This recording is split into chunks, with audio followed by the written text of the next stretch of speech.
Once upon a time there was a beautiful girl named Ella. Ella's mother died while she was a very little child, leaving her to the care of her father and her stepsisters, who were very much older than herself. For Ella's father had been twice married and her mother was his second wife. Now, Ella's sisters did not love her and were very unkind to her. As she grew older, they made her work as a servant and even sift the cinders, on which account they used to call her in mockery Cinderella. It was not her real name, but she became afterwards so well known by it that her proper one has been forgotten. It happened when Cinderella was about 17 years old that the king of that country gave a ball, to which all ladies of the land, and among the rest the young girl sisters, were invited. And they made her dress them for the ball, but never thought of allowing her to go there. "I wish you would take me to the ball with you," said Cinderella meekly. "Take you? Indeed," answered the elder sister with a sneer. "It is no place for a cinder sifter.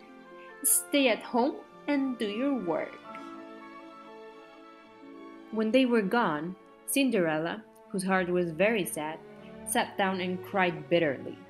But as she sat sorrowful, thinking of the unkindness of her sisters, a voice called to her from the garden, and she went out to see who was there. It was her godmother, a good old fairy. "Do not cry, Cinderella," she said.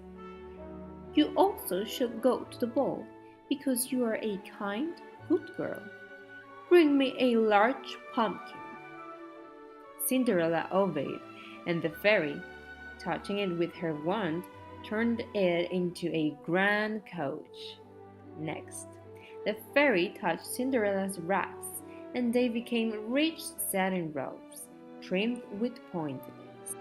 "Now go to the ball, my love," she said, "and enjoy yourself. But remember, you must leave the room before the clock strikes 11. If you do not, your dress will return to its original rags. I approve of pleasure, but not of dissipation, and I expect that you will show your gratitude by obeying me." She was so beautiful that everybody looked at her and wondered who she was. Then the prince asked her to dance with him, and afterwards would dance with no one else. But she made haste to leave a little before the hour fixed, and had time to undress before her sisters came home.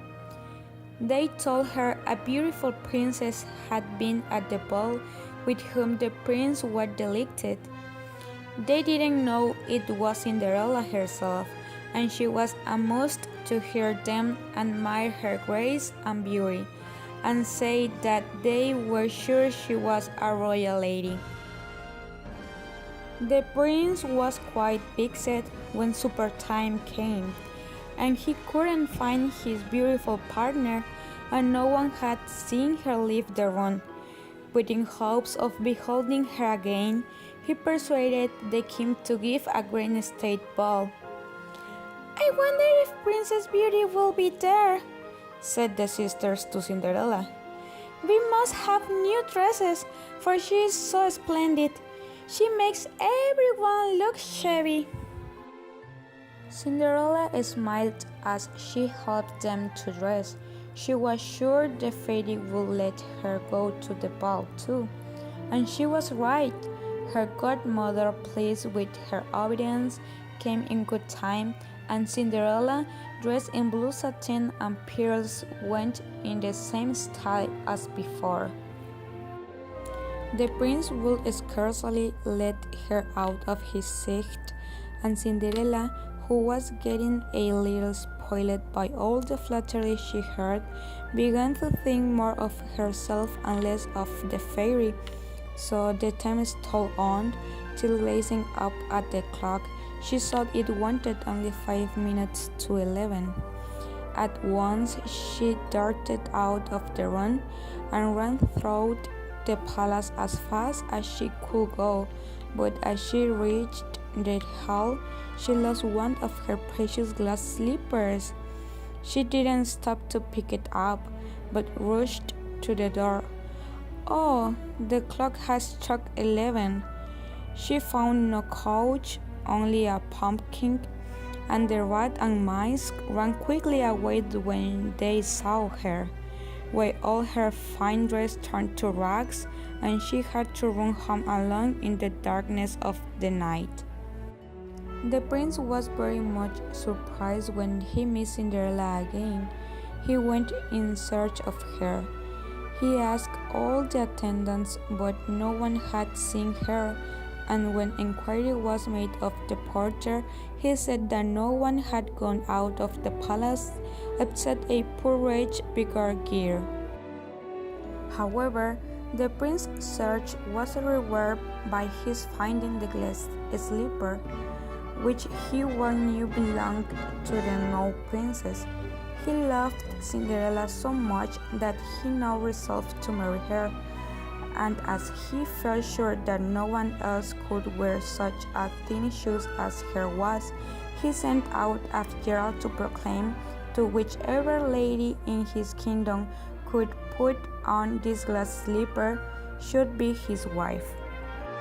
All the great ladies who wished to be a princess tried to put it on, but in vain. Cinderella's sisters tried but couldn't get it on, and then Cinderella asked if she might try. They laughed at her, but the prince, hearing of her wish, sent for her. She went with her sisters and at once put on the slipper. Then she drew the follow of it from her pocket and slipped it on her other foot. The prince, who had thought the moment he saw her that the poor girl was very much like the beautiful princess, was delighted. He insisted on Cinderella telling him her story, which she did very modestly, and all listened with wonder. As his tale ended, the fairy godmother suddenly entered the room and placing her godchild's hand in the princess, said, "Take this young girl for your wife, Prince. She is good and patient, and she has known how to submit to injustice meekly. She will know how to reign justly." So Cinderella was married to the prince in great state, and they lived together very happily. She forgave her sisters and treated them always very kindly, and the prince had great cause to be glad that he had found the glass slipper. And they lived happily ever after.